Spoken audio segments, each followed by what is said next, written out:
6,71,433 টকা বিত্তীয় খেলিমেলি ধৰা পেলাইছে এই মুহূৰ্তলৈকে। লক্ষণীয় কথাটো যিসকল গ্ৰাহকে সেই সমিতিখনত ধন জমা কৰিছিল, তেওঁলোকে শ্বেয়াৰ লৈছিল, তেওঁলোকে কিন্তু কোনেও অভিযোগ কৰা নাই। আচলতে ভাবিবলৈ বাধ্য হৈছে যে বোকাখাটৰ নিচিনা এখন সৰু ঠাইত ইমান টকাৰ এটা বজাৰ হ'ল আৰু সেই বজাৰখনত বিত্তীয় খেলিমেলি কৰি মঞ্জিল পেগুৱে মূল অভিযুক্ত। যিসকল মানুহে ইয়াত পইচা থৈছিলে তেওঁলোকে কিন্তু টকা পোৱাৰ আশাটো খুব কম আছে বুলি মই ভাবোঁ। ইকনমিকেল ক্ৰাইম যিবোৰ হৈ থাকে এই ক্ৰাইমবিলাকৰ পৰা কোনোদিনে কোনো গ্ৰাহকে সঁচা অৰ্থত ন্যায় পোৱা আমি দেখা নাই। যিসকল এজেণ্ট গ্ৰাহকৰ ওচৰলৈ গৈছিলে তেখেতলোকেও প্ৰথমৰ পৰাই তেখেতলোকৰ ইণ্টেনশ্যন আছিলে ঠগা। এই 10জন প্ৰমোটাৰসকল কোন সেইটো আইডেণ্টিফাই হ'ব লাগে। 10জন প্ৰমোটাৰসকল কোন আৰু সেই 10জন প্ৰমোটাৰসকল ওলাই আহি এই ৰাইজক আশ্বস্ত কৰিব লাগে।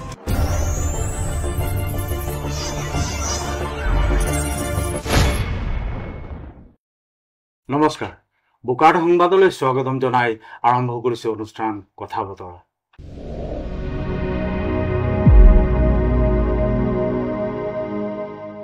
বেংক হৈছে এক বিত্তীয় প্ৰতিষ্ঠান যিয়ে সাধাৰণ ৰাইজৰ পৰা টকা জমা লয় আৰু সেই জমা টকা ঋণ হিচাপে বিনিয়োগৰ বাবে ব্যৱহাৰ কৰে। বেংকিং ব্যৱহাৰৰ ইতিহাস মানৱ সভ্যতাৰ দৰে প্ৰাচীন আৰু বেংকৰ পৰিষেবা সময়ৰ লগে লগে পৰিৱৰ্তন আৰু বিকশিত হৈ থাকিব। আমি সকলোৱে অতি কষ্টৰে উপাৰ্জন কৰা ধনখিনিৰ কিছু অংশ সঞ্চয় কৰিবলৈ বেংকৰ শৰণাপন্ন হওঁ। কিন্তু সেই শীততাপ নিয়ন্ত্ৰণ থকা কোঠা, সেই কোট পেণ্ট পিন্ধা কৰ্মচাৰীসকল, মেনেজাৰসকল প্ৰৱেশদ্বাৰত থিয় হ'লে ছাৰ বুলি কয়। সোমাই গ'লে সুসজ্জিত ৰূপত থকা মিচিকীয়া হাঁহিৰে সন্মান জনোৱা সেই মহিলাগৰাকী। একাংশ বেংকত আকৌ চাহ খোৱাৰ ব্যৱস্থাও থাকে। তথাপিও গ্ৰাহক সুৰক্ষিত নে? আমি আজি আলোচনা কৰিবলৈ লৈছো আমাৰ চহৰতে থকা যি ভাৰতী বেংক জালিয়াতিৰ বিষয়ে আমি সকলোৱে অৱগত হৈছো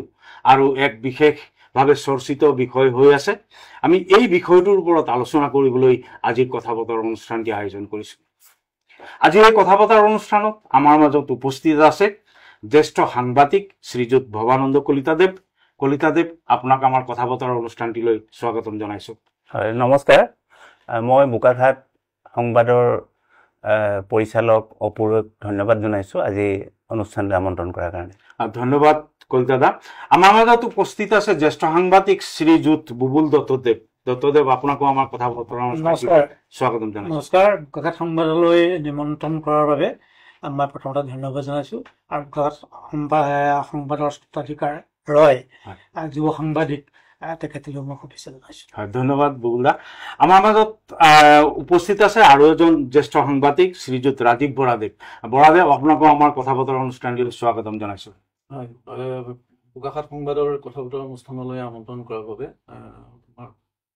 ৰয়ক আমি ধন্যবাদ জনাইছোঁ। যি প্ৰসংগটো আমি আলোচনা কৰিম। হয়, ঠিক আছে, ধন্যবাদ জনাইছোঁ বৰা ডাঙৰীয়া। আমাৰ মাজত আজি যি বিষয়টো লৈ আলোচনা কৰিম সেইখিনিত আমি আইনগত কি সুবিধাখিনি পাম তাৰ বাবে আমি এজন অধিবক্তাক আমি আমন্ত্ৰণ জনাইছোঁ। আমাৰ মাজত উপস্থিত আছে বোকাখাট সাংবাদিক সন্থাৰ সদস্য শ্ৰীযুত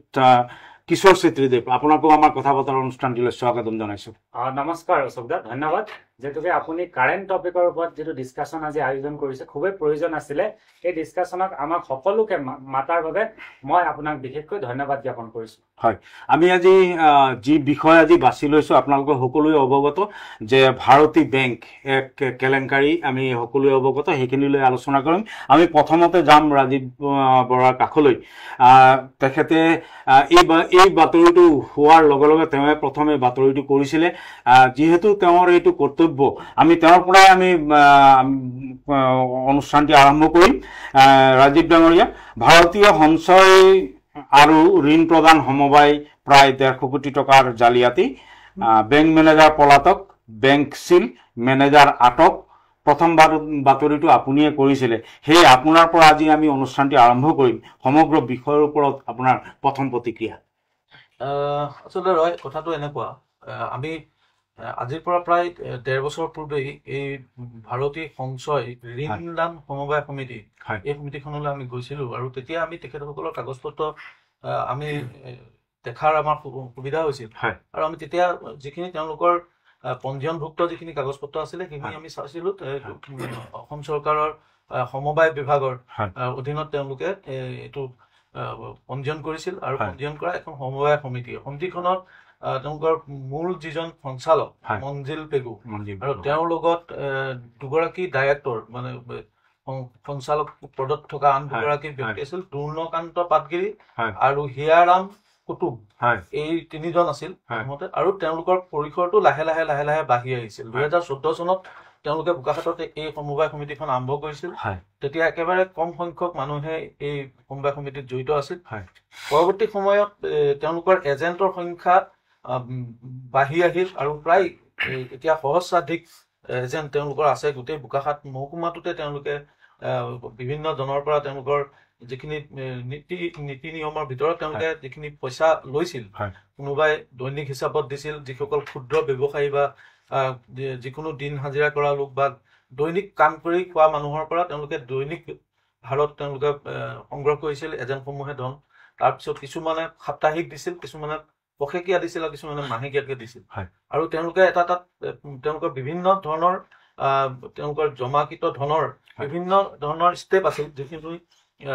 এটা টাৰ্মৰ ভিতৰত যেনেকৈ অন্যান্য যিসমূহ বীমা হওক বা অন্যান্য সিদ্ধান্ত বা বেলেগ বেংকত যেনেকৈ RD কৰা থাকে কাৰেণ্ট একাউণ্ট থাকে তেনেকুৱা ধৰণে তেওঁলোকে এটা টাৰ্গেট লৈছিল কোনোবাই 3 বছৰীয়া কে জমা থৈছিল কোনোবাই 6 বছৰ কোনোবাই 5 বছৰ এনেকুৱা আছিল আৰু যিসমূহ কম মূল্যৰ আছিল কোনোবাই 50 টকাকেও নিম্নতম 50 টকাকে থৈ গৈছিল তেওঁলোকে এবছৰীয়া প্লেনত তেওঁলোকে ধন জমা কৰিছিল আৰু ফিক্সড ডিপজিটৰ তেওঁলোকৰ সুবিধা আছিল আৰু সামগ্ৰিকভাৱে 2014 চনৰ পৰা এই পৰ্যন্ত তেওঁলোকৰ সংখ্যা বাঢ়ি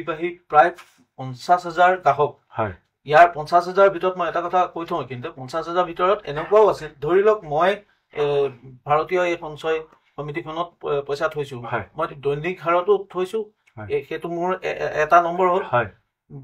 পষেকীয়া বা মাহেকীয়াকে থৈছো সেইটো দুটা হ'ল আৰু ফিক্সড ডিপজিট কৈছো সেইটো তিনিটা হ'ল তেনেকে ধৰণে প্ৰায় 50,000 গ্ৰাহকৰ সংখ্যা হৈছিল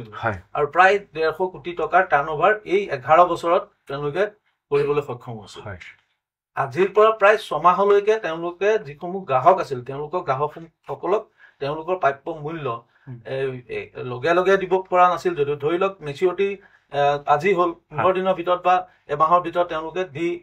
দিছিল আৰু গ্ৰাহকসকল সেই ধৰণে সন্তুষ্ট আছিল কিন্তু বিগত প্ৰায় 6 মাহ মানৰ পৰা তেওঁলোকে গ্ৰাহকসকলক সময় দি তেওঁলোকে সময়টো ৰাখিব পৰা নাছিল কথা ৰাখিব পৰা নাছিল আৰু লাহে লাহে তেওঁলোকৰ সেই যিটো বিত্তীয় খেলিমেলিটোৰ লাহে লাহে অলপ মানুহৰ মাজত বুবু বাবা হৈছিল ইয়াৰ ভিতৰতে এগৰাকী সদস্যৰ নাম কম সেইগৰাকী হৈছে সঞ্চালক তেওঁ সচিব হিচাপে যোগদান কৰিছিল সেইগৰাকী হৈছে নৱদ্বীপ পেগু এই নৱদ্বীপ পেগুৱে যোগদান কৰিছিল তেওঁৰ এটা পইচা তেওঁলোকৰ এই ভাৰতীয় সঞ্চয় ঋণদান সমিতিত তেওঁ ৰাখিছিল আৰু সেই পইচাটো ৰখাৰ কাৰণে আৰু সেই পইচাটো মূল্য যথেষ্ট আছিল মই মূল্যটো কৈ নিদিওঁ এই মুহূৰ্তত সেইটো আছিল আৰু সেই পইচাটো দিয়াৰ কাৰণে তেওঁ পুৰস্কাৰ স্বৰূপে তেওঁ সচিব পদটো এই সমিতিখনে প্ৰদান কৰিছিল কিন্তু লক্ষণীয় কথাটো হ'ল তেওঁ যোৱা বৰ্ষ 2024 বৰ্ষৰ অক্টোবৰ মাহৰ 5 তাৰিখে এই সচিব পদৰ পৰা তেওঁ পদত্যাগ কৰে আৰু তেওঁৰ যিখিনি পইচা জমা আছিল সেই পইচাখিনি তেওঁ তাৰ পৰা উইথড্ৰ কৰিলে এতিয়া নৱদ্বীপ পেগু ওলাই যোৱাৰ পাছত এই যিটো আজিৰ পৰা প্ৰায় 6 মাহৰ আগত ধৰি লওক 2025 চনৰ জানুৱাৰী ফেব্ৰুৱাৰী মাহৰ পৰাই তেওঁলোকৰ মাজত এই বিক্ৰিয় টনাটনি যেতিয়া হৈছিল তাৰপিছতে আৰম্ভ হৈছিল যে পইচা ক'ত গৈছে আৰু পইচাটো সময়ত কিয় দিব পৰা নাই তাৰ অনুসন্ধান যেতিয়া আৰম্ভ হ'ল নৱদ্বীপ পেগুৱে এখন RTI কৰিছিল আৰু সেই RTI কপিটো উল্লেখ আছে যে এই যি দুজন সঞ্চালক মূলতঃ অধ্যক্ষ সঞ্চালক যিজন মূল মানুহ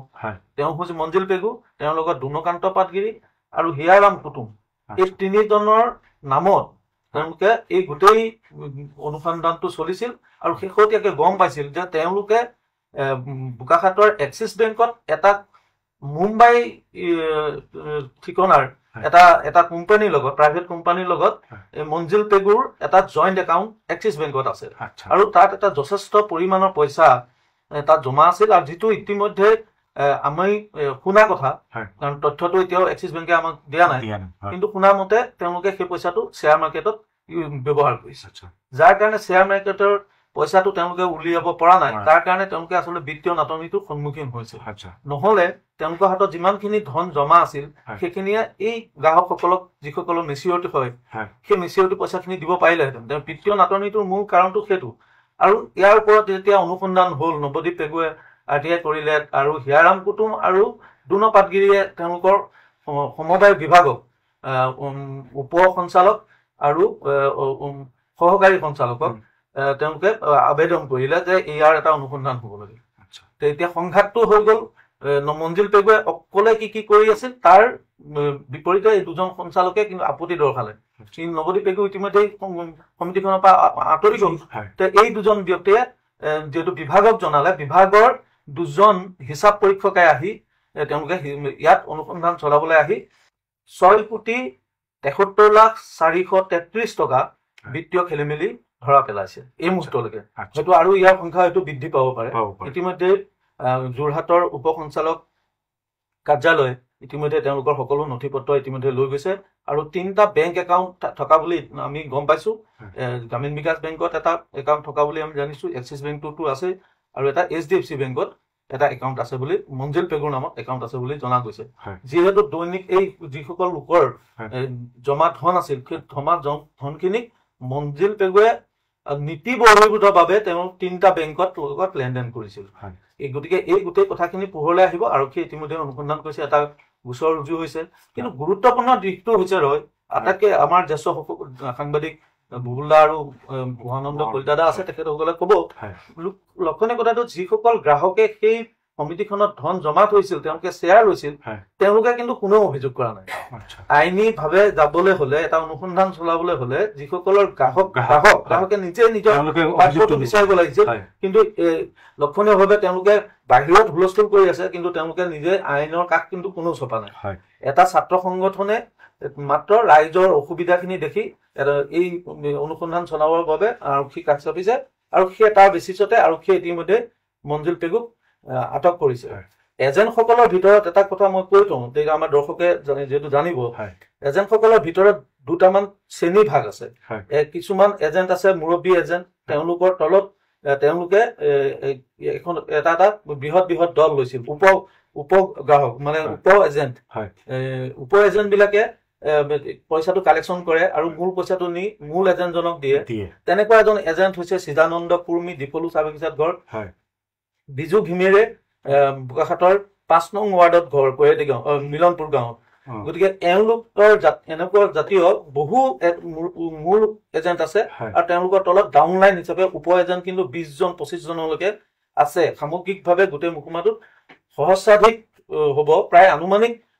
মানে 2 সহস্ৰাধিকে হ'ব কিন্তু আমি ধৰি লৈছো 1000 যদি এজেণ্ট আছে উপ এজেণ্ট আৰু মূল এজেণ্ট লগাই তেতিয়াহ'লে দৈনিক প্ৰায় আমি জনাত প্ৰায় 35 লাখ টকা দৈনিক কালেকশ্যন হৈছিল গতিকে এটা বৃহৎ বিত্তীয় খেলিমেলি আৰু এই বোকাখাটৰ দৰে এখন মফচলীয়া চহৰত ইমান ডাঙৰ অংকৰ এটা বিত্তীয় খেলিমেলি সাধাৰণতে যিসকল সচেতন ৰাইজে কিন্তু আচলতে ভাবিবলৈ বাধ্য হৈছে যে বোকাখাটৰ নিচিনা এখন সৰু ঠাইত ইমান টকাৰ এটা বজাৰ হ'ল আৰু সেই বজাৰখনত বিত্তীয় খেলিমেলি কৰি মঞ্জিল পেগুৱাই মূল অভিযুক্ত আৰু সেয়া ৰাইজৰ দৃষ্টিটো ধৰা পৰিছে আৰু তেওঁৰ ওপৰতে আচলতে সমগ্ৰ অনুসন্ধানটো হ'ব ঠিক আছে আপুনি খুব শেহতীয়া যিখিনি বাতৰি আছে বা আপুনি খুব সুন্দৰকৈ আমাক বুজাই দিলে আমি অভিভূত হৈছোঁ আপোনাৰ এই বাতৰিখিনি দিয়াত আমি একেখিনি প্ৰশ্ন আমি ভৱানন্দদাৰ কাষলৈ গৈছোঁ সমগ্ৰ বিষয়টোৰ ওপৰত আপোনাৰ প্ৰথম প্ৰতিক্ৰিয়া হয় ভাৰতী যিটো ঋণদান ছ'চাইটিৰ কথা ওলাইছে আমাৰ ৰাজীৱ বৰাই সম্পূৰ্ণ অনুসন্ধান কৰি কথাখিনি কৈছে মই সম্পূৰ্ণ সেইটো তথ্যভিত্তিক কথাখিনি মই ক'বলৈ নাযাওঁ কিন্তু মই এটা কথা ক'ব খোজোঁ যে যিবিলাক এনেধৰণৰ অনুষ্ঠান আছে এইবিলাক মানে ৰিজাৰ্ভ বেংক আমি সকলোৱে জানো যে বেংকাৰ্ছ বেংক যিমানবিলাক বেংক আছে নেশ্যনেলাইজ বেংক হওক গ্ৰামীণ বেংক কোঅপাৰেটিভ বেংক যিবিলাক বেংক থাকে বেংকৰ ওপৰত কিন্তু বেংক থাকে ৰিজাৰ্ভ বেংক অফ ইণ্ডিয়া আৰু ৰিজাৰ্ভ বেংকৰ কিছুমান গাইডলাইনছ থাকে সেইমতে কৈ কোম্পানীবিলাক খোলা হয় এইটো হ'ল মানে ছ'চাইটি যে 1860 ৰেজিষ্ট্ৰেশ্যন কৰাৰ পিছত তেওঁলোকে চাইনবোৰ্ডখন লিখিছে government of in Assam undertaking সেইটোৱে অবৈধ আচলতে তাতে এটা ৰেজিষ্ট্ৰেশ্যন মানে ৰেজিষ্টাৰ কৰা মানে তেওঁলোকে আণ্ডাৰটেকিং হ'ব নোৱাৰে গতিকে আচলতে মানুহৰ সজাগতাৰ অভাৱ মই সেই জেনেৰেল কথাটো কৈ আছোঁ গতিকে মানুহৰ সজাগতাৰ অভাৱ আৰু ইয়াত যিসকল এজেণ্ট জড়িত হৈ আছে সেই এজেণ্টসকলক বোধহয় কমিশ্যন দিয়া হয় কমিশ্যনটো দিয়াৰ কাৰণে তেখেতসকলে মানে গ্ৰাহক যিসকল ফুলাবৰ কাৰণে মানুহ বিচাৰি ফুৰে আৰু এটা চেইন চিষ্টেমত এনেকুৱা ধৰণৰ ব্যৱসায় চলি আছে আৰু আগতেও আমি দেখা পাইছো যে কিছু বছৰ আগত আপোনালোকে জানে যে সাহাৰাৰ দৰে এটা ডাঙৰ কোম্পানী বন্ধ হৈ গৈছে ৰ'জ ভেলি বন্ধ হৈ গৈছে তাৰ পিছতো মানুহে কিন্তু শিক্ষা লোৱা নাই আৰু বোকাখাট নগৰৰ মাজমজিয়াত এনেধৰণৰ এটা আচলতে ফ্ৰড যেটো হৈছে মই ভাবো যে এইটো এনেকুৱা হোৱাটো অনুচিত তাৰ কাৰণে মানুহখিনি এটা সজাগতা হ'ব লাগিব আৰু এই বিভাগটো অসমৰ যেটো কোঅপাৰেটিভ বিভাগ আছে সমবায় বিভাগে সমবায় বস্তুটো মানে আমি অসমত আপোনালোকে চাব বেংকেটো বেলেগেই কথা অন্যান্য সোসাইটি বিলাকো সাধাৰণতে আগবাঢ়ি যোৱা দেখা নাযায় আৰু এইবিলাকত প্ৰায় ঘোটালা টকা পইচা কেলেংকাৰী এনেকুৱা থাকেই আৰু ফাইনেন্সিয়েল অনুষ্ঠানত এইবিলাক থাকিবই কাৰণ আপোনালোকে জানে যে বেংকে ৰেট অফ ইন্টাৰেষ্টটো কিমান দিব সেই ৰেটে তেওঁলোকে সেই পইচাটো ক'ত থৈছে এই বোৰ্ড অফ ডাইৰেক্টৰছত কোন আছে তাকৰি মানে চাৰ্টাৰ্ড একাউণ্টত তেওঁলোকৰ বেলেন্স शीट কৰা হৈছে নাই এইবোৰ মানুহে চোৱা উচিত আৰু নচোৱাৰ কাৰণে মই ভাবো যে আমাৰ ইয়াত আজি সমজিলা প্ৰশাসন আছে পুলিচ ডিপাৰ্টমেন্ট আছে আমাৰ প্ৰশাসন এটা আছে তেখেতসকলে এনেকুৱা ধৰণৰ অনুষ্ঠানবিলাক যেটা আমাৰ মিউনিসিপালিটি বোৰ্ড আছে আৰম্ভ কৰোতে কিন্তু সতৰ্কতাৰে এটো চোৱাটো উচিত বুলি ভাবো নহলে এনে ঘটনা ঘটিয়ে থাকিব মই যেটো দেখিছো এটা একেবাৰে দৰিদ্ৰ ঘৰৰ মানুহবিলাকে ক্ষুদ্ৰ ব্যৱসায়ী মাহে 10 টকা 15 টকা 100 টকাকে দৈনিক সপ্তাহিক এনেকে ধৰণৰ টকা থৈছে তেওঁলোকৰ বহুত আশাত তে সেই টকাখিনি ৰিকভাৰ হোৱাৰ আশা কিমানখিনি আছে হেতু কিন্তু সময়হে ক'ব কাৰণ আমি সকলোৱে জানো আমাৰ মাজত অধিভুক্তা মহোদয় আছে আইনগত প্ৰক্ৰিয়াটো সদায় দীঘলীয়া হয় আৰু এইবিলাক ব্যুৰো অফ ইকনমিক এফেন্স বুলি এটা ডিপাৰ্টমেন্ট আছে কিন্তু আমাৰ জেনাৰেল পুলিচ ডিপাৰ্টমেন্টে হিমানখিনি আমাৰ সাধাৰণ যিকল সাব ইন্সপেক্টৰ বা পুলিচ বিষয়া আছে সেই সকলে এই অৰ্থনৈতিক অনুসন্ধানবিলাক কৰাটো প্ৰায় ব্যৰ্থ হোৱা দেখা যায় তে মই ভাবো যে আমাৰ যি সকল এতিয়া প্ৰবঞ্চিত হোৱা ৰাইজ আছে তেখেত সকলক এই কোম্পানীটোৱে যিখিনি মানুহ আছে হয়তো এজন মঞ্জিল পেগু এবিসিডি আৰু 4-5জন থাকিব পাৰে আৰু এটো তেওঁলোকৰ বেকত হয়তো তেনেকুৱা ধৰণৰ মানুহ থাকিব পাৰে তেওঁলোকৰ তেনেকুৱা পৰিচালক থাকিব পাৰে সেই সকলটা ভাল তদন্ত কৰি তেখেত সকলৰ ওপৰত যদি এটা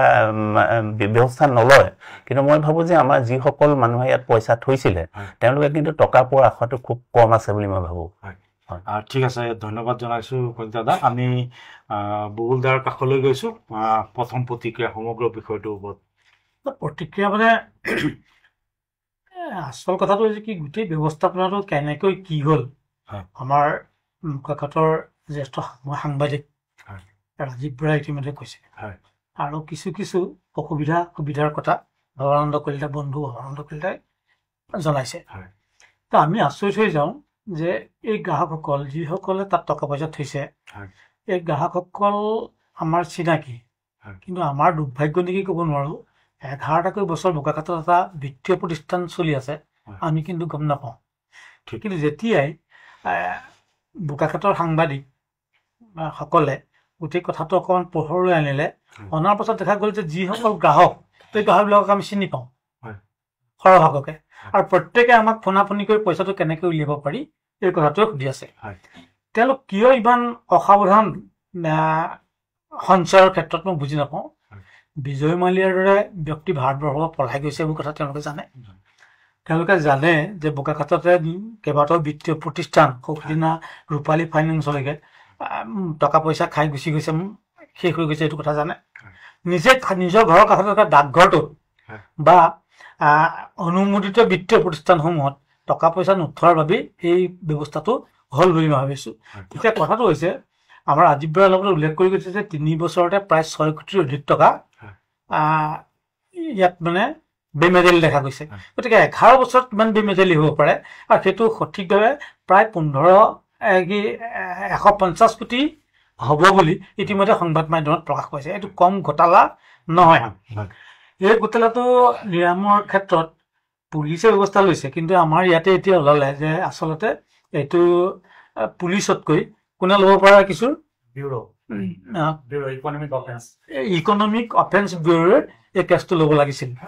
পুলিচে এটা নিৰ্ধাৰিত জেগালৈকে লৈ যাব পাৰিব তাৰ পাছত কিন্তু এই কথাটো আমি আজি ক'ব পৰা হোৱা নাই যে যিসকলে অতি কষ্টোপাৰ্জিত ধন সেই বিত্তীয় প্ৰতিষ্ঠানটোত জমা ৰাখিছে তেওঁলোকে যে টকা ঘূৰাই পাব এই নিশ্চয়তাটো কিন্তু আৰক্ষীয়ে দিব পাৰিব বুলি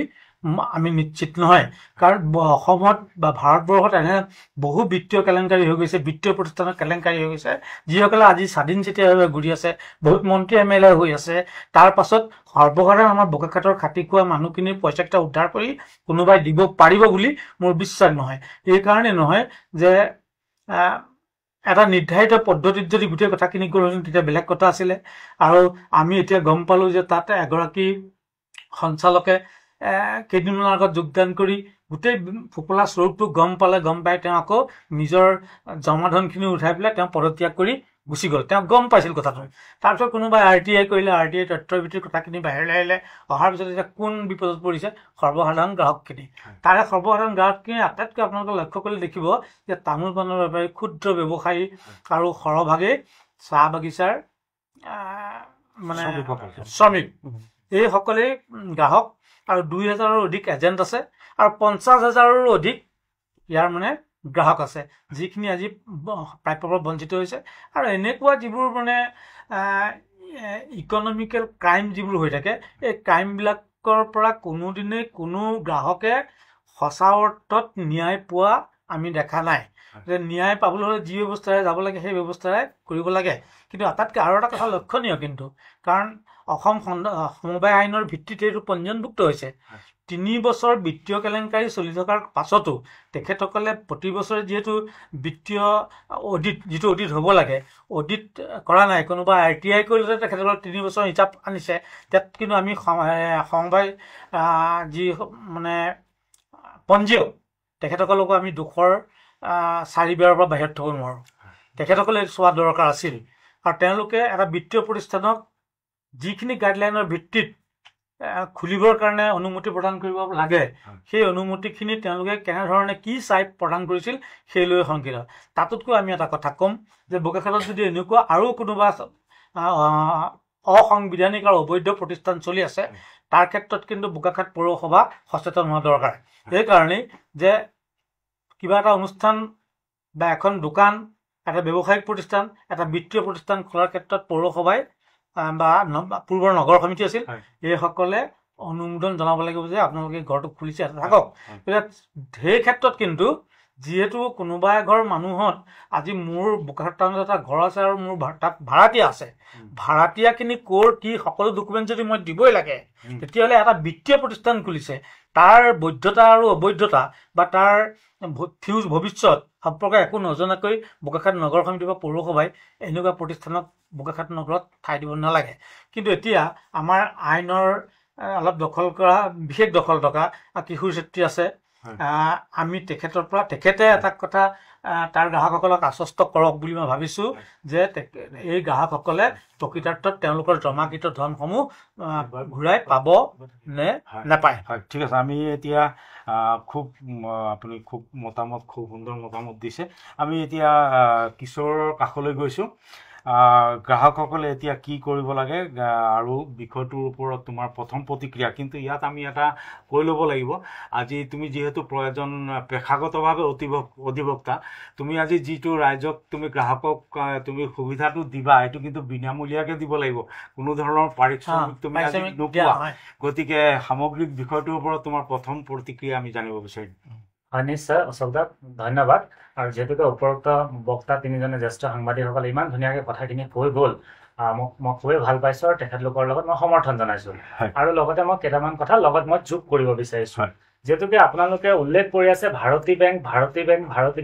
এই কথাৰ টোটেলি ইলিগেল। এইটো কোনো এটা বেংক নহয়, ইয়াৰ কমপ্লিট নামটো হ'ল ভাৰতীয় সঞ্চয় আৰু ঋণ ধন কৰ্পৰেট ছ'চাইটি, কমপ্লিট সমবায় সমিতি এটা হয়। আৰু সেইটো কাৰণে যিসকল এজেণ্ট গ্ৰাহকৰ ওচৰলৈ গৈছিলে, তেখেতলোকেও প্ৰথমৰ পৰাই তেখেতলোকৰ ইণ্টেনশ্যন আছিলে ঠগা। সেইটো কাৰণে তেখেতলোকে এটা টাৰ্গেট লৈছিলে, মই অনুমান কৰিছোঁ যে 10 বছৰ এটা টাৰ্গেট লৈছিলে যে ইমান টকা আমি খেলি মেলি কৰিম আৰু আমি ইয়াৰ পৰা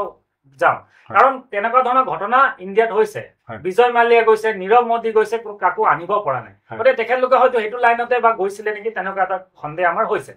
আৰু যিহেতুকে এতিয়া আহোঁ, যিহেতু ঘটনা হোৱাৰ পাছত এজন ব্যক্তিক এৰেষ্ট কৰিছে, এৰেষ্ট কৰাৰ পাছত কেছ ৰেজিষ্টাৰ কৰিছে, এতিয়া ইনভেষ্টিগেশ্যন আৰম্ভ হৈছে। আমাৰ ক'ব লগা যথেষ্টখিনি আছে। যিহেতুকে প্ৰথম যেতিয়া ৰেজিষ্টাৰ হয় 2014 চনত এইটো ৰেজিষ্টাৰ হৈছিলে, ৰেজিষ্টাৰ কৰোঁতে তাত 10জন প্ৰমোটাৰ লাগে। এতিয়া অকল এনেকুৱা নহয় যে সকলে মঞ্জিল পেগু নামৰ ব্যক্তিজন লাগিব আৰু 2জন সঞ্চালক আছে, তেখেতলোক লাগিব। এই 10জন প্ৰমোটাৰসকল কোন সেইটো আইডেণ্টিফাই হ'ব লাগে। 10জন প্ৰমোটাৰসকল কোন, আৰু সেই 10জন প্ৰমোটাৰসকল ওলাই আহি এই ৰাইজক আশ্বস্ত কৰিব লাগে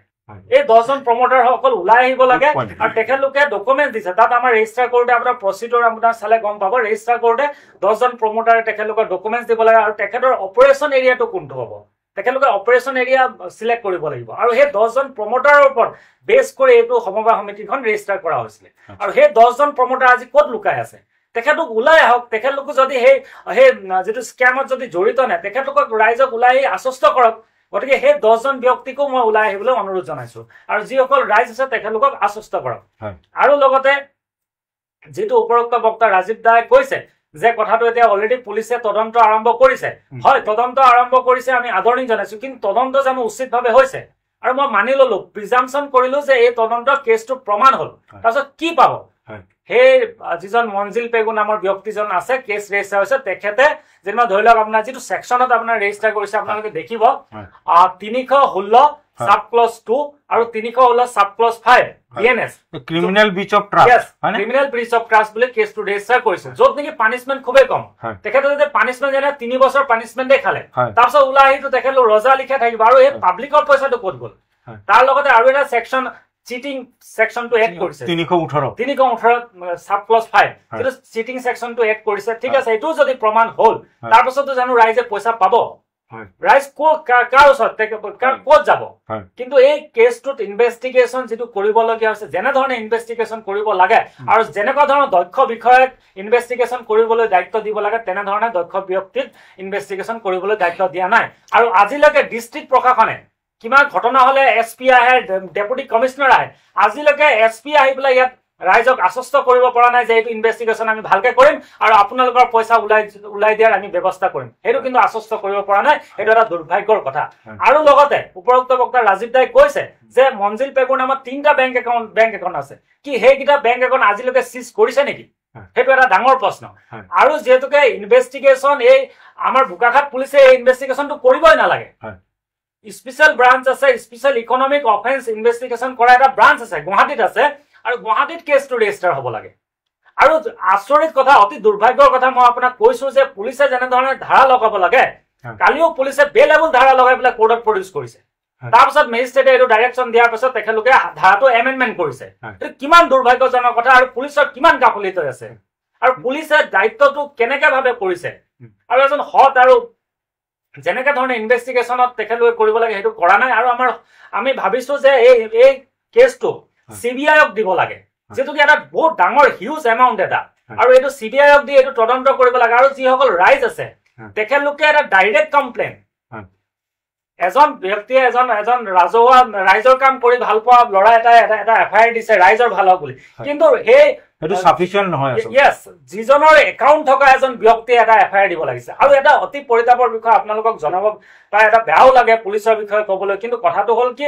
যিসকল গ্ৰাহকৰ হাতত পলিচি আছে সেই পলিচি লৈ পেলাই থানাত মাতিছে পলিচি জমা দিয়ক আপোনালোকক পইচা ঘূৰাই দিব এইটো এটা কি কেনেকুৱা ধৰণৰ আৰু ভয় ভাবুকি দেখাইছে বুলি আমাৰ কিছুমান ৰাইজে কৈছে যে আপোনালোকে ইয়াত সাইন কৰক নহলে আপোনাৰ এনেকুৱা হ'ব তেনেকুৱা হ'ব গতিকে আমি এইটো এটা আহ্বান কৰিছো আমি মহামান্য আমাৰ chief minister honourable Hemanta Biswa Sarma ডাঙৰীয়াক আমি আহ্বান জনাইছো যে আপুনি এইটো ইনভেষ্টিগেশ্যন সিএম ভিজিলেন্সৰ দ্বাৰা কৰাই দিয়ক এটা কৰাই দিলেনো আমাৰ কি আমাৰ ৰাইজে পইচা পাব আৰু ইমিডিয়েট মঞ্জিল পেগুৰ নামত যিমানখিনি একাউণ্ট আছে এটা ৰাজীৱ দাই গম পোৱা মানে 3টা আৰু বা ক'ত আছে ইমিডিয়েট ৰাজীৱ পেগুৰ নামত যিটো পান কাৰ্ড মাৰিলে গম পোৱা যায় আৰু ইনিচিয়েলি তেখেতৰ একাউণ্টটো ফ্ৰিজ কৰি দিয়ক আৰু তেখেতৰ যিমান প্ৰপাৰ্টি আছে সেইখিনি ফ্ৰিজ কৰি দিয়ক সিজ কৰি দিব লাগে আৰু সেইখিনি সেল কৰাৰ পাছত পিছত প্ৰচিডিউৰ আছে সেইখিনি সেল কৰাৰ পাছত ৰাইজৰ পইচাটো ঘূৰাই দিয়াৰ ব্যৱস্থা এইটো বহুত দীঘলীয়া প্ৰচেছ গতিকে আজি মই এই কথা বতৰা অনুষ্ঠানৰ জৰিয়তে মই ৰাইজক এটা কথাই ক'ব বিচাৰো যে আপোনালোকে অনাগত দিনত যিকোনো ফাইনেন্সিয়েল কিবা ডিপজিট কৰাৰ আগত এটলিষ্ট চিন্তা এবাৰ কৰি চাওক আপোনাৰ বহুত কষ্টৰ পইচা আপোনালোকে মাটিৰ ঘাম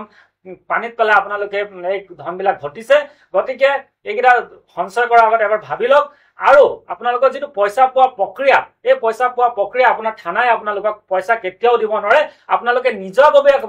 আপোনালোকে উদ্যোগ ল'ব পাৰে আপোনালোকে চিভিল কেছ কৰিব পাৰে হয়তো আপোনালোকে এই তদন্তৰ বাবে ইকনমিক অফেন্স ব্যুৰোক আপোনালোকে এটা দৰখাস্ত আপোনাক দিবৰ বাবে মই আহ্বান জনাইছোঁ। ঠিক আছে, আমি সকলোৰে প্ৰথম প্ৰতিক্ৰিয়াখিনি ল'লোঁ। মই দুটামান পইণ্ট এইখিনিতে ক'ম আৰু এইখিনি বিষয়তে আমি আকৌ পুনৰ 4জনকে একেখিনি প্ৰশ্নকে কৰিম। এই ৰাইজে যে এই দুখীয়া শ্ৰেণীৰ ৰাইজে বিশেষকৈ চাহ বাগিচাৰ লোকসকল আৰু গাঁৱলীয়া মানুহসকলে আচলতে এই সমস্যাটোত বেছি তেওঁলোকে ভুক্তভোগী হৈছে। ইয়াৰ মূল কাৰণো আমি চাব লাগিব যে আচলতে এনেধৰণৰ বেংকবিলাক গা কৰি উঠাৰ ক্ষেত্ৰত মই কেইটামান পইণ্ট কৈছোঁ। যিটো কাৰণ হৈছে এইটো দেখা গ'ল যে ডেইলি কালেকশ্যন আচলতে সাধাৰণ এজন লোকে বা এজন ব্যৱসায়ীয়ে মাহেকৰ মূৰত 5,000 টকা 10,000 টকা একেলগে দিব নোৱাৰে, হয়নে? কিন্তু সদায় 100 টকা 200 টকা বা 500 টকাকৈ দিব পাৰে, যিহেতু ক্ষুদ্ৰ ব্যৱসায়ীসকলে দিব পাৰে। এই সুযোগটোৱে এনেধৰণৰ বেংকে লয় বা এনেধৰণৰ সমবায়ে লয়, ইয়াত এক নজিৰ আছে বাৰু। আচ্ছা, ঠিক আছে। আনহাতে ভাল বেংকবোৰে কি হৈছে, ভাল বেংকবোৰে ডেইলি কালেকশ্যনৰ ব্যৱস্থাটো তেওঁলোকৰ যিটো আঁচনি আছিল এইবিলাক তেওঁলোকে বন্ধ কৰি দিছে। কিছুমান কাৰণ আছে তাৰ। তেওঁলোকে বেংকবিলাকত যিবিলাক এজেণ্ট দিয়ে, এজেণ্টবিলাকে আচলতে গ্ৰাহকৰ পৰা পইচাখিনি ঠিকেই কালেকশ্যন কৰে, কিন্তু তেওঁলোকে বেংকত জমা দিওঁতে তেওঁলোকে কিছুমান খেলি মেলি কৰে। গ্ৰাহকৰ পৰা ধনখিনি লয়, নিয়মিতভাৱে লয়, কিন্তু বেংকত জমা দিওঁতে খেলি মেলি কৰে। ফলত বেংকৰ ছিষ্টেমত কিছুমান অসুবিধা হয় আৰু গ্ৰাহকে বেংকত যোৱাৰ পাছত গ্ৰাহক এজেণ্ট আৰু বেংকৰ মাজত এটা বেমেজালিৰ সৃষ্টি হয় বোলে। যিবোৰ নাম জ্বলা বেংক আছে, ডেইলি একাউণ্ট স্কিমবিলাক তেওঁলোকে এইকাৰণে বন্ধ কৰি দিছে। আৰু এই যি এই হুৰুঙাইদি আচলতে এনেধৰণৰ অবৈধভাৱে যিবিলাক বেংক তেওঁলোকে ডেইলি কালেকশ্যনৰ ল'বৰ কাৰণে তেওঁলোকে সোমায় আৰু এইটো এটা বৃহৎ ৰূপ লৈ লয়। আজি ভাৰতী বেংকৰ টাৰ্ণ অভাৰ কেইবাশ কোটি টকা হ'ল। এইটো 1-2 মাহত হোৱা নাই বা 1-2 বছৰত হোৱা নাই। তেওঁলোকে প্ৰথমতে লেনদেন ঠিক ৰাখি গ্ৰাহকক বিশ্বাসত লয়, তাৰপিছতে মাধমাৰটো দিয়ে। আৰু এজেণ্টবোৰৰো ইয়াত কিন্তু এটা ডাঙৰ ভূমিকা থাকে গ্ৰাহকক ৰাজি কৰোৱাৰ ক্ষেত্ৰত। সমগ্ৰ বিষয়টোৰ ওপৰত মই দুটামান পইণ্টহে ক'লোঁ। এই ক্ষেত্ৰত আমি প্ৰথমতে ৰাজীৱ বৰাৰ পৰা আমি এই বিষয়ত আপোনাৰ মন্তব্য জানিব বিচাৰিম। ডেইলি কালেকশ্যন স্কিমৰ কথাটো ওলাওঁতে মই এটা কথা পূৰ্বৰ কথাখিনিৰ মাজত থাকি গৈছে। হয়, কওক। কিছুমান এজেণ্ট, যিবিলাক এজেণ্টৰ মই 2-4জন এজেণ্টৰ নাম জানো, যি খুব কম সময়ৰ ভিতৰতে তেওঁলোক মানে আৰ্থিকভাৱে বৰ সচ্ছল হৈ গ'ল। তেওঁলোক কম দিনৰ ভিতৰতে তেওঁলোক ধনী মানুহৰ ঠাইলৈ আহিলে। তেনেকুৱা এটা নাম হৈছে চিদানন্দ কুৰ্মী, বিজু ঘুমিৰে, ভোলা কুটুম। এই ধৰণৰ এই 3-4জন এজেণ্ট যাৰ কম দিনত তেওঁলোকৰ এনেধৰণৰ সা সম্পত্তি হ'ল, গাড়ী ঘোঁৰা হ'ল। মই চিদানন্দ কুৰ্মীয়ে শেহতীয়াকৈ এটা ঘৰ আজি প্ৰায় 2 বছৰ ধৰি বনাই আছে, যিটো ঘৰ সাধাৰণতে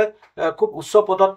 কৰ্মৰত চাকৰিয়ালে বনাবলৈ সাহস কৰা নাই, খুব ডাঙৰ ব্যৱসায়ীয়ে বনাবলৈ সাহস কৰা নাই। কিন্তু তেওঁ এজন এজেণ্টে তেনেকুৱা ধৰণৰ এটা ঘৰ বনাইছে, মাটি লৈছে, গাড়ী ল'লে। গতিকে এয়া সাধাৰণ ৰাইজে তেওঁলোকৰ পৰিৱৰ্তনটো দেখিছে। আৰু দেখাৰ পিছত দুটা কথা আহিছে। এটা হ'ল, মই এই চিদানন্দৰ কথা ক'লোঁ, ভোলা কুটুমে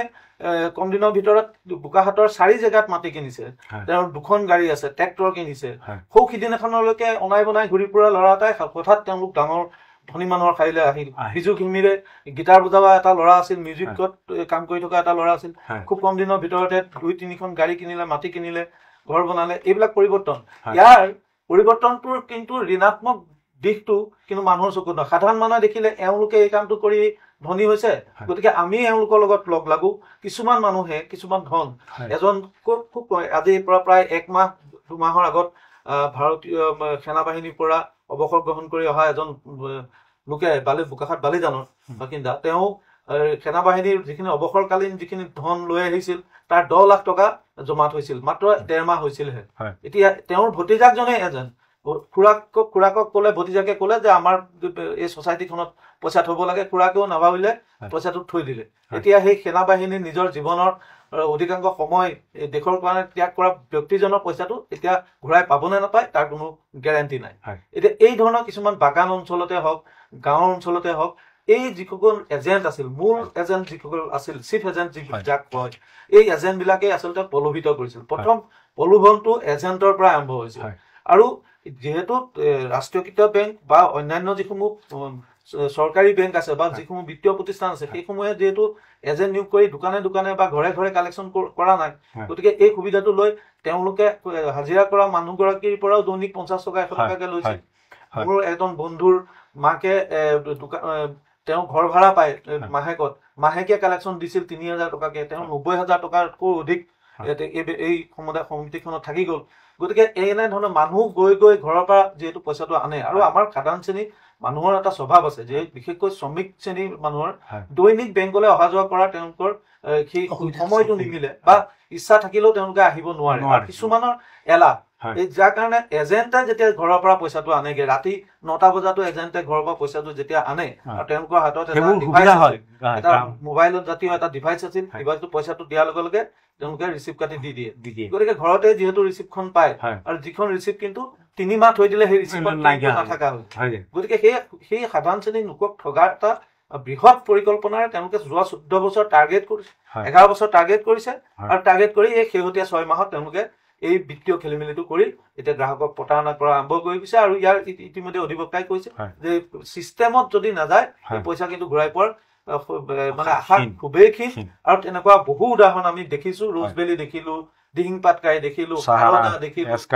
এস্কাৰ্ট বেংক দেখিলো বোকাখাটতে শিৱসাগৰ সমবায় সমিতি বেংক দেখি গৈছো গতিকে এইবিলাক যিটো ৰাইজে জানে আৰু সাধাৰণ শ্ৰেণীৰ মাজত সজাগতা নথকাৰ বাবে ঘটনাটো ঘটিছে হয় ঠিক আছে আমি ভৱানন্দ দাৰ কাষলৈ গৈছোঁ মোৰ এটা সুকীয়া প্ৰশ্ন আছিলে যে সৰ্বসাধাৰণ ৰাইজে বিশেষকৈ দুখীয়া শ্ৰেণীসকলে যিটো ডেইলি কালেকশ্যনত তেওঁলোকে পইচা জমা থ'বলৈ তেওঁলোকৰ কাৰণে সুবিধা হয় সেই প্ৰসংগত আপোনাৰ মই বিষয়টো জানিব বিচাৰিম এইটো সমাধান কেনেকৈ এজন দুখীয়া শ্ৰেণীৰ ৰাইজে কৰিব বাৰু এই বিষয়টো লৈ আপুনি কি ক'ব এইটো মানে কথাটো হৈছে কি যিবিলাক আমাৰ চৰকাৰী বেংকেই হওক বা ডাকঘৰ হওক তাত সাধাৰণতে নিৰক্ষৰ বা অন্য সাধাৰণ মানুহবিলাক গৈ পেলাই ৰৈ থাকিবলৈ অসুবিধা হয় কিছুমান বহুত নিয়ম নীতিৰ কথা আহি যায় গতিকে তেওঁলোকে যেতিয়া ঘৰতে তেনেকুৱা ধৰণৰ সুবিধা পায় এতিয়া আমাৰ অধিবক্তা মহোদয়ে কৈছে যে এইটো এটা ছ'চাইটি আমি নিজে বেংক বুলি কৈ আছোঁ গতিকে বেংক বুলি কোৱাৰ লগে লগে তেওঁলোকৰ ধাৰণা এইটো এটা বেংক গতিকে তেওঁলোকে মানে তাত টকাটো থ'বলৈ যায় সেইকাৰণে মূল কথাটো হৈছে আমাৰ সজাগতাৰ অভাৱটোৱে মূল কথা আৰু আজিকালি যিবিলাক জমা আছে আঁচনিবিলাক আছে ৰেকাৰিং ডিপজিটেই হওক বা কিবা কিবি ডিপজিট টাইম ডিপজিট থাকে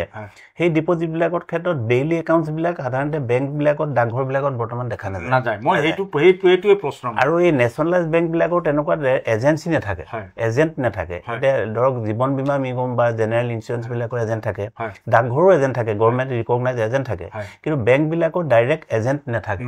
তেওঁলোকৰ কিছুমান ছাৰ্ভিচ চেণ্টাৰ থাকে কিন্তু ছাৰ্ভিচ চেণ্টাৰ থাকিলেও তাৰমানে পোনপটীয়া এজেণ্ট নথকাৰ কাৰণে মানুহে এই প্ৰাইভেট বেংকবিলাকলৈ মানে শৰণাপন্ন হয় এইটো সুবিধা লৈ পেলাই এই মানুহখিনিৰ পৰা এই প্ৰবঞ্চনা কৰা মানুহখিনিয়ে টকাটো তুলি আছে আৰু মই ভাবোঁ যেতিয়া যিহেতুকে কোটিৰ ঘৰত এটা মানে কেলেংকাৰী হৈছে ইয়াৰ এটা কিন্তু ভাল তদন্ত হ'বই লাগে আৰু মই ভাবোঁ যে এইটো এটা উচ্চ পৰ্যায়ৰ তদন্ত মানে যিটো এটা কম্পিটেণ্ট অথৰিটিৰ দ্বাৰা তদন্ত কৰিব লাগে যাতে এই মানুহখিনিয়ে ন্যায় পায় কাৰণ এজন এতিয়া বেংকবিলাকৰ বা ক'ৰবাতে এনেকুৱা কথা আছে আইনত যে যদি দেউলীয়া ঘোষণা কৰি দিয়ে দেউলীয়া কৰি যাতে মোৰ একো নাই গতিকে তেওঁ আনৰ নামতো পইচাটো থৈ দিব পাৰে আৰু যিবিলাক টকা থয় ভাৰতী বেংকৰ নামত থ'ব লাগে বা ভাৰতী ছ'চাইটিৰ নামত থ'ব লাগে সেইটো কাৰোবাৰ হয়তো পাৰ্চনেল নামতো একাউণ্টত টকাবিলাক জমা হ'ব পাৰে গতিকে সেই বেংকবিলাকৰ ভাল অনুসন্ধান হ'ব লাগিব তেওঁলোকে মই ভাবোঁ যে এই ক্ষেত্ৰত সজাগতা সৃষ্টিটোৰ মূল কথা আৰু এইটো প্ৰশাসনে কৰিব লাগিব আমাৰ প্ৰশাসনিক যিটো মানে ব্যৱস্থা এই ব্যৱস্থাতে কিন্তু অৰ্থনৈতিক ক্ষেত্ৰত আমাৰ মানুহবিলাকৰ আজিও বহুত মানুহৰ বেংক একাউণ্ট নাই বেংক একাউণ্ট এতিয়া বিভিন্ন ছাত্ৰ ছাত্ৰীসকলৰ হৈছে কাৰোবাৰ হৈছে কিন্তু এতিয়াও বাগানৰ বিলাক যিসকল শ্ৰমিক আছে সকলোৰে কিন্তু এতিয়াও বেংক একাউণ্ট নাই বহুত বেংক একাউণ্ট নথকা মানুহ মই লগ পাইছোঁ গতিকে মই ভাবোঁ যে একাউণ্টবিলাক খুলিব লাগে আজিকালি তেনেকুৱা বহুত ব্যৱস্থা ভাল হৈছে আৰু এনেকুৱা ধৰণৰ মই আগতেও এইটো কথা কৈছোঁ যে এই ধৰণৰ অনুষ্ঠান য'তে চৰকাৰে NOC দিব নালাগে পাতিবৰ কাৰণে আইনত থাকে কোঅপাৰেটিভ ছ'চাইটি গঠন কৰাটো এটা ভাল কথা কিন্তু এই ইকনমিক যে টকা পইচা লেনদেন কৰিবৰ কাৰণে ৰিজাৰ্ভ বেংকৰ যিটো গাইডলাইন যদি নাথাকে এইটো খুলিবলৈ দিয়াটো উচিত হয় হয় আমি একেখিনি প্ৰশ্ন আমি বুবুলদাকো কৰিম যে যিহেতু এটা দুখীয়া শ্ৰেণীৰ ৰাইজৰ ডেইলি কালেকশ্যন এটা আঁচনিটো তেওঁলোকৰ কাৰণে সুবিধাজনক হয় আৰু এইটোৰে সুবিধা এই ধৰণৰ সমবায় সমিতি হওক বা বেংকে হওক সেইটো লয় ইয়াৰ ওপৰত ৰাইজে কেনেকৈ সকাহ পাব বা এই ডেইলি কালেকশ্যনৰ আঁচনিখন এইটো কিদৰে ৰাইজে এভেইল কৰিব পাৰিব এই সন্দৰ্ভত আপোনাৰ বক্তব্য নাই ভৱানন্দ কলিতা ডাঙৰীয়া এতিয়া কথা এটা কৈছিলে যে আমাৰ LIC বা ডাকঘৰ সেইটো তেওঁলোকৰ এজেণ্টৰ দ্বাৰা সংগ্ৰহ কৰাৰ ব্যৱস্থা আছে যিটো সুবিধা লোৱাৰ কাৰণে এই দুৰ্দশা হ'ল এই দুটা প্ৰতিষ্ঠানত ডাকঘৰ বা LICত যদি তেনেধৰণৰ ধন জমা ৰখা এজেণ্টৰ দ্বাৰা হয় তেতিয়া কিন্তু সেই টকা মৰা নপৰে এই ক্ষেত্ৰত দেখা যায় যে এই গ্ৰাহকসকলক বিভিন্ন ধৰণৰ প্ৰলোভিত কৰা হৈছে। তেওঁলোকক কোৱা হৈছে যে ডাকঘৰ বা LICতকৈ বেছি পৰিমাণৰ মানে ইণ্টাৰেষ্ট ইয়াত পাব, প্ৰলোভিত কৰা আপোনালোক ইমান বছৰ ৰাখিলে 2 গুণ পাব, 3 গুণ পাব, এই কথাবিলাক কৈ প্ৰলোভিত কৰা হৈছিল। আৰু সাধাৰণতে মানুহবিলাক প্ৰলোভিত হয়। কিন্তু দেখা গৈছে এতিয়া আমি ইয়াত টক শ্ব' পাতিবিলাক কথা পাতি আছো,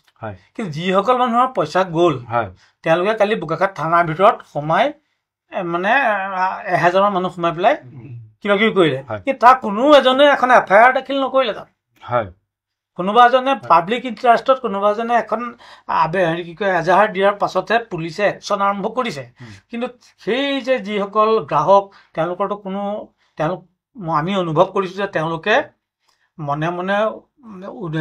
মানে উদ্বেগ হৈ আছে যে আমি পইচাকেইটা ঘূৰাই পাম নে নাই। কিন্তু তেওঁলোকক কোনোবাই পৰিচালিত কৰিছে নেকি যে আপোনালোকে কোনো FIR নিদিব। আৰু অলপ আগতে আমাৰ কিশোৰে চেত্ৰীয়ে এটা কথা কৈ গ'ল যে তেওঁলোকৰ লগতে গোটেই বৰ্ডখনত আৰু কেইজনমান মানুহ জড়িত হৈ আছে। সেই মানুহকেইজনো আহোঁতালে পোহৰ আহিব লাগে। কালি মোৰ হাতত এটা ভিডিঅ' আছে, সেই ভিডিঅ'টোত কালি মঞ্জিল পেগুক আটক কৰাৰ পাছত কোনেও তেওঁলোকক কথা দিব পৰা নাই। আৰু যি ধৰণে তেওঁক গাড়ীয়ে কোৰ্টলৈ লৈ যোৱা হৈছে সেই দৃশ্যটো আপোনালোকে দেখিছে। কিন্তু তাৰ মাজতে এটা দৃশ্য মই দেখিছোঁ যে মঞ্জিল পেগুক বিশেষভাৱে লগ কৰি অহা 2জন মানুহে কেমেৰাৰ আগত কথা কৈছে। তেওঁলোকে কোৱা কথাকেইটা মানুহকেইজন মই চিনি নাপাওঁ। তেওঁলোকে কোৱা কথাকেইটা হৈছে যে মঞ্জিল পেগু খুব সোনকালে 2 মাহমানৰ পাছত জেলৰ পৰা ওলাই আহিব, না আইন নিৰ্মাণৰ পাছৰ পৰা ওলাই আহিব। আৰু আইন নিৰ্মাণৰ পাছত ওলাই আহি প্ৰথম যিজনৰ পইচা মেচিয়ৰ হৈ আছে তেওঁক প্ৰথম দি এই পইচা দিয়া পৰ্বটো আৰম্ভ কৰিব, চিন্তা কৰিবলৈ একো কথা নাই। কিন্তু তেতিয়া কোনোবা এজনে সুধিলে যে তেখেতে পইচা অন্য কিবা ব্যৱসায়ত লগাইছে নেকি, তেতিয়া এওঁলোকে কৈছে লগাবও পাৰে 2 পইচা, এই কথাকেইটা কৈছে। সেই মানুহকেইজনে তেওঁক লগ কৰা চান্সটো কেনেকৈ পালে? বাকীসকলে যে নিবৰ সময়ত পুলিচে এটা মানে বেৰিকেড সৃষ্টি কৰি তেওঁক লৈ গ'ল, কিন্তু এই মানুহকেইজনে লগ কৰাৰ সুযোগটো কেনেকৈ পালে? আৰু এটা কথা হৈছে নেকি যে মই সন্দেহ কৰিছোঁ যে বহুতেই মানে বহুত বিত্তবান লোকে বাওঁহাতেৰে মানে গোটোৱা ধন এই বিত্তীয় সমবায় সমিতিখনত ৰাখিছিল নেকি? মই এটা কথা গম পাইছিলোঁ, হয়তো হয়নে নহয় মই নাজানো, যে মই যেতিয়া UBIত পাঞ্জাৱ নেশ্যনেল বেংকত এটা লোন ল'বলৈ যাম তেতিয়া প্ৰথম পৰীক্ষা কৰা হয় মোৰ মানে বেকগ্ৰাউণ্ডটো, হয়নে? কিন্তু তাত তেনেকুৱা কোনো ব্যৱস্থা নাই বুলি মই শুনিছোঁ। তাত একো ব্যৱস্থা তেনেকুৱা নাই। মোৰ পান কাৰ্ডখন ক'ৰবাত ভৰাই দিলেই মোৰ ডিটেইল ওলাই যায়, কিন্তু তাত তেনেকুৱা কোনো ব্যৱস্থা নাই। আৰু যদিহে এইখিনি পইচা ক'ৰবাত শ্বেয়াৰ মাৰ্কেটত কোনোবা লোকৰ দ্বাৰা ব্যৱহাৰ কৰি থকা হৈছে, এই কথাটোত সাংবাদিকসকলে বাতৰি পৰিৱেশন কৰি আছে যে যিহেতু 3 মাহতে 6 কোটি হৈছে, গতিকে এই মানে 11 চনৰ পৰা আজি তাৰিখলৈকে এইটো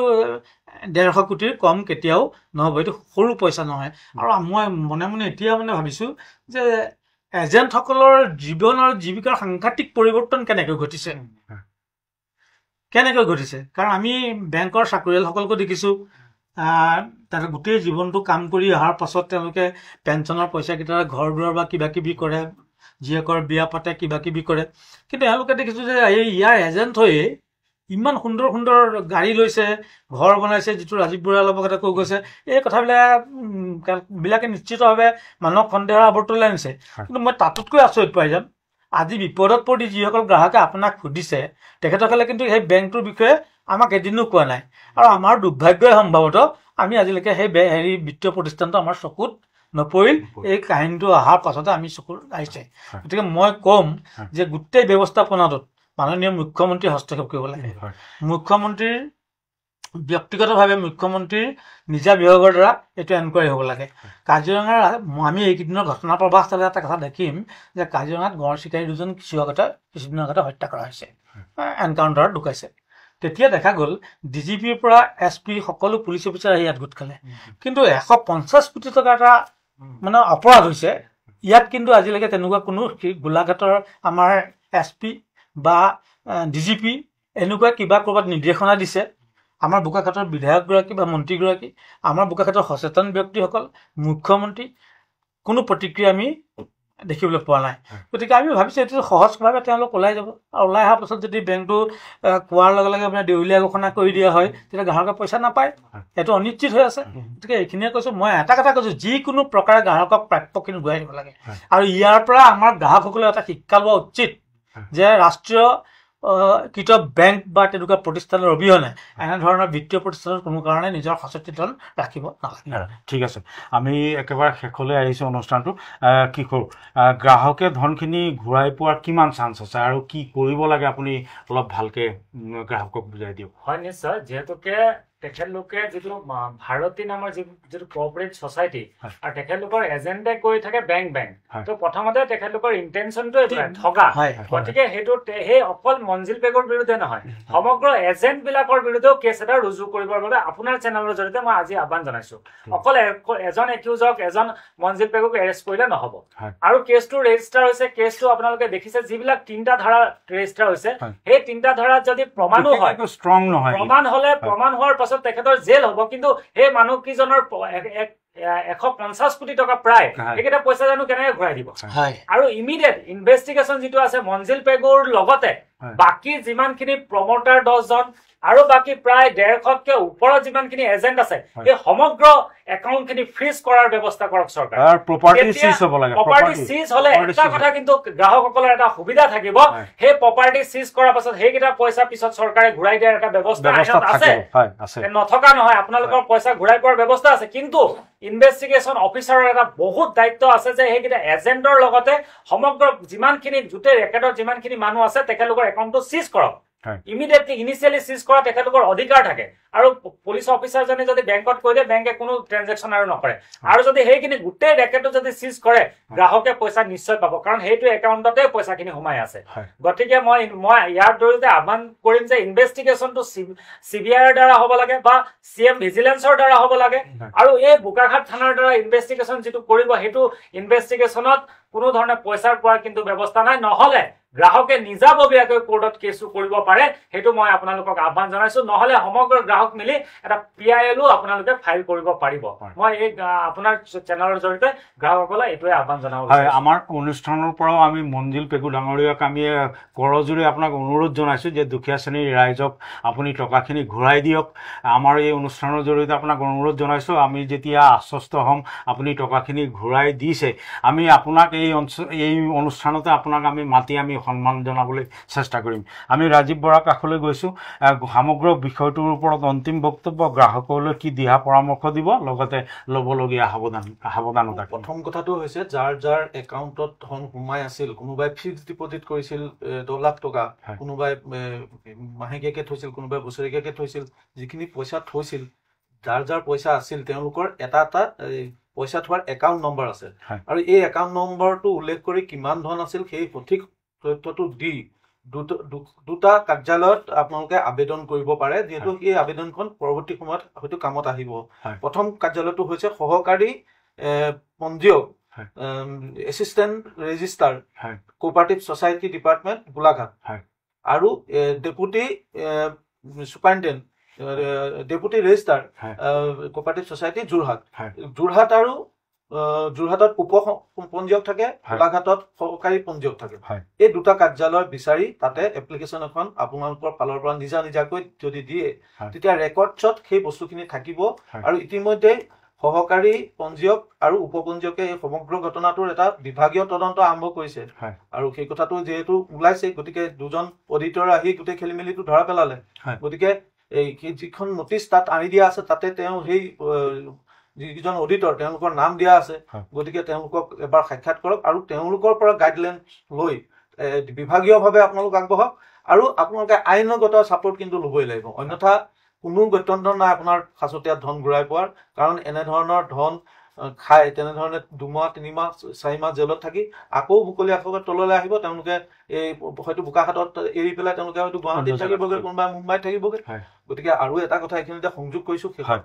যে এই যিটো বিভাগীয় যিটো সমবায় সমিতিৰ যিটো পইচা, এই পইচাটো যিহেতু কিছুৰে উল্লেখ কৰিছে এখন কমিটি থাকে, এই কমিটিত সোমাবলৈ 10 লাখ টকাকৈ জমা থ'ব লাগে। কমিটিখনত আৰু যোনে পইচাটো উইথড্ৰ কৰে যিটো পোষ্ট খালী হয় তোমাৰ 10জন বৰ্ড অফ ডাইৰেক্টৰ 10জন লাগে তাত কোনোবা এজনে যদি চাৰেণ্ডাৰ কৰি দিয়ে বা পদত্যাগ কৰি দিয়ে অন্য এজনক দিয়ে যি পইচা 10 লাখ টকা থয় তেনেধৰণৰ গ্ৰাহকো এতিয়া এটা সময়ৰ গ্ৰাহক কিন্তু এতিয়া তাত ডাইৰেক্টৰ নাম সোমাইছে তেনেধৰণৰ ঘটনা হৈছে কাৰণ 10 লাখ টকাটো তেওঁলোকে নিৰ্ধাৰণ কৰি লৈছে যে এইটো থলে তেওঁলোকে বৰ্ড অফ ডাইৰেক্টৰ এটা সন্মান দিব আৰু তেনেধৰণে এনেকুৱা গ্ৰাহক আছে যাৰ 2014 চনৰ পৰা এই সমবায় সমিতিৰ লগত টকা পইচা লেনদেন কৰিছে বহুত পইচা জমা হ'ল সেই ধনৰ এটা অংশ তাত জমা দি তেওঁ ডাইৰেক্টৰ হৈ লৈছে গতিকে এনেকুৱা ধৰণৰ এই কথাখিনি গোটেই তদন্তটো আচলতে এটা সুস্থিৰ তদন্ত হ'ব লাগিব হয় BIOয়ে এই তদন্ত কৰক নহয় মুখ্যমন্ত্ৰী ভিজিলেন্সে কৰক নহয় আপোনাৰ এই বিভাগে এটা সুচাৰুৰূপে তদন্ত কৰি কিন্তু ৰাইজক চৰকাৰী বিভাগে কিন্তু ৰাইজক পইচা ঘূৰাই দিব নোৱাৰে এই কথা ঠিক আৰু আমি অনুৰোধ কৰিম এটা কথা যে বোকাখাট পৌৰসভাই এটা দায়িত্ব লওক বোকাখাটৰ স্থানীয় বিধায়কজন তেওঁ বোকাখাটৰ শাসকীয় পক্ষৰ ইমান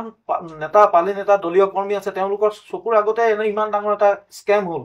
সেই কথাটো কিন্তু আচৰিত লাগে যে জানি কাৰণ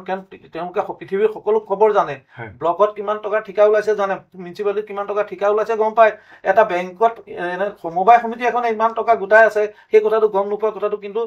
অতি মানে দুৰ্ভাগ্যজনক কথা গতিকে বিৰোধীয়েও ইয়াত সকলোৱে লওক জাতীয় সংগঠনসমূহেও আগবাঢ়ক যে ইয়াৰ এটা ৰাইজক এটা সঠিক যাতে এটা সিদ্ধান্ত দিব পাৰে বা ৰাইজক যাতে সহায় কৰিব পাৰে তাৰ কাৰণে সকলো পক্ষই কিন্তু ইয়াত মানে মাত মতা উচিত বুলি মই ভাবোঁ হয় আমি ভৱানন্দ দাৰ কাকলৈ গৈছিলোঁ পৰামৰ্শ আৰু ল'বলগীয়া সাৱধানত অন্তিম বক্তব্য হয় আচলতে সেইটোৱে কথাখিনি মানে সজাগতাৰ অবিহনে কিন্তু কোনো কামত নাহিব আৰু তেওঁলোকে প্ৰবঞ্চকসকলে এইটো কাম কৰে যে অলপ দিন চলাই কিছুমান মানুহক পইচা দিও দিয়ে যে এইজনৰ মেচিউৰিটি পালে তেওঁক দেখি আৰু 10জনে কৰিলে গতিকে ঠিক বজাৰ ব্যৱস্থাটো তেনেকুৱা প্ৰবঞ্চকসকলে কৰি আহিছে সেইকাৰণে আমি সদায় সাৱধান হ'ব লাগে যিবিলাক এনেকুৱা ধৰণৰ প্ৰাইভেট কোম্পানী আৰু তেনেকুৱা থাকিব পাৰে যাতে ভৱিষ্যতে ৰাইজে এনেধৰণৰ অনুষ্ঠানবিলাকত ইনভেষ্টমেণ্ট নকৰে মানুহে কাৰণ কষ্টৰ ধন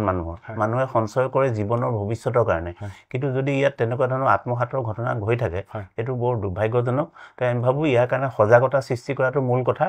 আৰু কোঅপাৰেটিভ ছ'চাইটি বুলি কোৱাৰ লগে লগে আমি সেইটোৱে জানো যে বৰ্ড অফ ডাইৰেক্টৰ্ছ থাকে বা শ্বেয়াৰ হোল্ডাৰ থাকে তেওঁলোকৰ কিছুমান নিয়ম থাকে আৰু লাভ লোকচানত প্ৰায় আমি ছ'চাইটিবিলাকত লোকচানেই ভুগি থাকে আমি এতিয়া দেখা পাওঁ যিবিলাক আমাৰ চৰকাৰী যিবিলাক সমবায় সমিতিবিলাক আছে চৰকাৰী যিবিলাক চাউল পাত দিয়া বা গভৰ্ণমেণ্টৰ যিবিলাক ব্যৱস্থাখিনিৰ বাদে তেওঁলোকৰ আমি সমবায় সমিতিবিলাকৰ অৱস্থাবিলাক পংগুৰ নিচিনা হৈ গৈছে আপুনি অসমত যিমান সমবায় হওক ক'ৰবাত আজি এতিয়া জাগিৰোডত কোনোবা এটা গাখীৰৰ ব্যৱসায় কৰা এটা ভালকৈ চলিছে ক'ৰবাত চলিছে কিন্তু সাধাৰণতে দেখা যায় যে সমবায় ব্যৱস্থাটো এইটো 1972 চনতে শৰৎচন্দ্ৰ সিংহৰ দিনতে আৰম্ভ হোৱা বস্তু আৰু সমবায় ব্যৱস্থাটো ভাল বস্তু কিন্তু আমাৰ ইয়াত সমবায় বস্তুটো যিহেতুকে ভাল ধৰণে চলা দেখা নাযায় আৰু অৰ্থনৈতিক ক্ষেত্ৰতো একেবাৰে চলা দেখা নাযায় মই সেইকাৰণে এই ক্ষেত্ৰত সাৱধানতা অৱলম্বন কৰিবলৈ কৈছোঁ কাৰণ এনেকুৱা ধৰণৰ ঘটনা মানে বুৰঞ্জীৰ পুনৰাবৃত্তি হৈছে হিষ্ট্ৰী ৰিপিট ইটছেল্ফ এনেকুৱা ধৰণৰ আগত মানুহে ঘটনা ঘটি গৈছে সেইটো পাহৰণি গৰ্ভত পাহৰি গৈছে মানুহে পুনৰ নতুন এনেকুৱা এটা আৰম্ভ কৰিছে গতিকে এইবিলাকত একোটা মানে চতুৰ মানুহৰ কিছুমান ধন ঘটাৰ মন থাকে মানুহৰ এই এনেকুৱা মানুহবিলাকে এইবিলাক কেইবাজনো গোট খাই পেলাই এটা ইকনমিক অফেন্স কৰে আৰু মই ভাবোঁ যে এই ঘটনাটো সৰুকৈ লোৱা উচিত নহয় আমাৰ চৰকাৰে আমাৰ আজি যিসকল বক্তা আহিছে তেখেতসকলে ভাল পৰামৰ্শ দিছে এইটো CM ভিজিলেন্সে হওক ব্যুৰ অফ ইকনমিক অফেন্স হওক ঠিক উচ্চ পৰ্যায়ৰ এটা মই ভাবোঁ যে অসম পুলিচৰ থানা পৰ্যায়ৰ পৰা এইটো এটা অৰ্থনৈতিক পৰ্যায়ৰ নি পেলাই বা আইনগত সহায় লৈ পেলাই গ্ৰাহকখিনি যাতে স্বাৰ্থটো থাকে মই সেইটো কামনা কৰিছোঁ হয় অন্তিম বক্তব্য গ্ৰাহকসকলে দিয়া পৰামৰ্শ ল'বলগীয়া সাৱধান অন্তিম বক্তব্য ক'বলগীয়া দাদা গোটেই কথাখিনি একদম সুন্দৰকৈ এটা আলোচনা হৈছে যিখিনি হৈছে আৰু ষ্টুডিঅ'ত আমি এইদৰে কথা বতৰা কৈ থাকিলে সমস্যাটো সমাধান নহয় কিন্তু ৰাইজে কি কৰিব লাগে এই কথাটো দেখুৱাই দিবৰ কাৰণে আজি এই অনুষ্ঠানটো কৰা হৈছে তাৰ বাবে আকৌ মই কেতিয়াও ধন্যবাদ জনাইছোঁ এতিয়া আমাৰ কথাটো হৈছে কি সচেতনতা অনা কথাটো ইমান অচেতন বুলি আমি ভাবিব নোৱাৰোঁ গ্ৰাহকসকলে কিবা বেছিকৈ পোৱাৰ আশাতে ইয়াত ধন ৰাখিছিল এতিয়া শেষ কথাটো মই কৈছোঁ যে আইন নে কিমান দূৰলৈকে যায় মই নাজানো বা আইন সম্পৰ্কে মোৰ বিশেষ জ্ঞানো নাই এতিয়া কথা হৈছে কি যদিহে তাৰ যিসকল মুৰব্বী সেইসকলৰ যদি 3-4টা একাউণ্ট আছে অতি সোনকালে চিল কৰিব লাগে আৰু দ্বিতীয়তে সেইসকলৰ সা সম্পত্তিবিলাকো বাজেয়াপ্ত কৰি থোৱা উচিত পাছত তেওঁলোকে সঠিকভাৱে সকলো হিচাপ নিকাচ দিব, তেওঁলোকৰ সম্পত্তি তেওঁলোকৰ হাতলৈ গুচি যাব। কিন্তু মোৰ কথা হ'ল কি, সৰ্বসাধাৰণ যিসকল গ্ৰাহক এতিয়া মানে জালিয়াতিত পৰিছে বা ঠগন খাইছে, সেইসকলৰ পইচাটো ঘূৰাই অনাৰ আগতেই এই একাউণ্টবিলাক আৰু তেওঁলোকৰ জড়িত ঊৰ্ধ্বতন ব্যক্তিসকলৰ সম্পত্তিখিনি বাজেয়াপ্ত কৰাটো অতি দৰকাৰী হৈছে। আৰু মই এই ক্ষেত্ৰত বিশেষকৈ মাননীয় মুখ্যমন্ত্ৰীৰ হস্তক্ষেপ আশা কৰিছোঁ। হয়, ঠিক আছে। আমি অন্তিম বক্তব্য ল'ম কিশোৰৰ পৰা। হয়, নমস্কাৰ অশোক দা। আপুনি এই অনুষ্ঠানত মাতি ৰাইজক যি সচেতনতা যিটো আগবঢ়াইছে, মানে যিহেতু ঘটনাটো হৈ গ'ল, এই অনুষ্ঠানটো আমি আগতীয়াকৈ কৰা হ'লে আমি ভাল পালোহেঁতেন যে ৰাইজ এনেকুৱা সচেতন। কিন্তু আজি হৈ যোৱাৰ পাছত আমি আলোচনা কৰিছোঁ। তথাপি আমি চেষ্টা কৰিছোঁ যিসকলৰ ধন এই ভাৰতী নামৰ যিটো ছ'চাইটিয়ে আত্মসাৎ কৰিছে, সেই গ্ৰাহকসকলক মই এই অনুষ্ঠানৰ জৰিয়তে এটাই আহ্বান কৰিছোঁ যে আপোনালোকে পটককে য'ত ত'ত চাইন কৰি নিদিব। আৰু আপোনাৰ যিটো নথি, যিহেতুকে মই শুনিছোঁ যোৱাবাৰ কিবা কোনোবা বিচাৰিছে জমা দে হাৱাতে আপোনালোকে আপোনাৰ যিটো এটলিষ্ট যিটো নথি আছে সেইটো অৰিজিনেল কপি এটলিষ্ট জমা দি নিদিব। এটা জেৰক্স কপি দিব আৰু অৰিজিনেল কপি আপোনাৰ হাততে ৰাখক। প্ৰপাৰ অথৰিটি য'ত দিব লাগে, কোৰ্টত বা য'ত প্ৰপাৰলি এক্সিবিট হয়, তাত আপোনালোকে এই নথি পত্ৰখিনি দিব। পটককে যাৰ তাৰ হাতত নথি পত্ৰখিনি দি নিদিব, নহ'লে আপোনাৰ সেই পাবলগীয়া যিটো স্কোপ থাকে সেইটো হেৰাই যোৱাৰ সম্ভাৱনা আছে। আৰু আপোনালোকে গৈ থানাত বা ক'ৰবাত কিবা এগ্ৰিমেণ্ট আপোনালোকে কৰি নল'ব যে মোক আৰু ইমান দিনৰ ভিতৰত দিবি, কিবা কিবি এইবিলাক লিখি ল'বি, মই দিছোঁ নাই দিয়া, এইবিলাক আপোনালোকে নকৰিব। প্ৰপাৰ ফৰ্মত, যিহেতুকে এতিয়া ঘটনা হৈ গৈছে, এটা অফেন্স হৈছেগে, আইনী আওতালৈ আহিছে, গতিকে আপোনালোকৰ যিটো প্ৰাপ্য আইনীভাৱে বিচৰাৰ যিটো ব্যৱস্থা সেইটোলৈ আপুনি আগবাঢ়িব বুলি আমি আশা ৰাখিছোঁ। আৰু অনাগত দিনত এনেকুৱা যিটো ব্যৱস্থা আছে, নেশ্যনেলাইজ বেংক বা চৰকাৰী বেংকৰ অবিহনে যাতে ক'তো নথয়, আৰু থোৱাৰ আগত 100 বাৰ তেখেতলোকৰ ডকুমেণ্ট যাতে ভেৰিফাই কৰে। আৰু আপোনাৰ ওচৰত যিটো এজেণ্ট যাব, এটলিষ্ট সেই এজেণ্টৰ আইডেণ্টিটি কাৰ্ডটো আপোনালোকে চেক কৰি ল'ব, সি কি হয় কি নহয়, তেখেতৰ অথৰিটি আছে নাই পইচা ল'ব পৰা। গতিকে এইখিনিয়ে কৈ মই আজি এই অনুষ্ঠানৰ পৰা বিদায় মাগিছোঁ। ধন্যবাদ অশোক দা। ঠিক আছে, আমি অনুষ্ঠানটো সামৰিব গৈছোঁ। অনুষ্ঠানটো কেনেকুৱা পালে নিশ্চয় কমেণ্ট কৰি জনাব। লগতে আজিৰ অতিথিসকল, বিশিষ্ট ব্যক্তিসকল মোৰ অনুষ্ঠানটোলৈ যি বহুমূলীয়া সময়কণ আপোনালোকে মোক দিলে, তাৰ বাবে মই আপোনালোকক কৃতজ্ঞতা জনাইছোঁ। লগতে শেষত এটা ফকৰা যোজনাৰে আজিৰ অনুষ্ঠানটো সামৰিবলৈ গৈছোঁ। 11 পাত নাট 11 জৰি, 11 পানী তোলে সুৰুচ কৰি। ধন্যবাদ।